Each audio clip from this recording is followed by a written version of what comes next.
नमस्कार. मित्रांनो, आपण पाहत आहे वर्षा दिवसांकडे आता पावसाळा सध्या चालू आहे आणि मी थांबलेलो आहे आता दत्तवाड या पुलावरती आपण थांबलेलो की जो या दत्तवाड परिसरात आहे.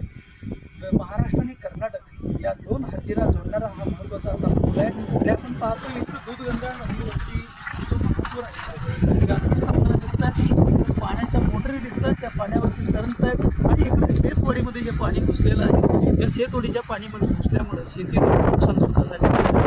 शेतीसाठी सुद्धा आता पाण्याखाली गेले, त्यामुळे चाऱ्याचा एक प्रश्न या ठिकाणी निर्माण झाला. दूधगंगा नदीचं हे पात्र म्हणजे की आपल्याला काही समुद्र सुद्धा आलेला आहे. बरेचसे सुद्धा या बाजूला सुद्धा आपल्याला पाण्याखाली गेलेले दिसते. आणि महत्त्वाचं म्हणजे दत्तवाड गावचे जे सार्वजनिक स्मशानभूमी जे आहे ते आपण पाहत आहे की इथं पाण्याखाली गेलेले आहे.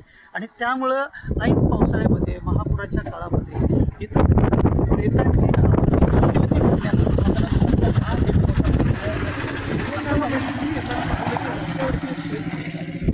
आणि यासाठी या स्मशानभूमीचा कायमचा बंदोबस्त करण्यासाठी किंवा पर्यायी योजना करण्यासाठी शासनाने इकडे लक्ष देण्याचं.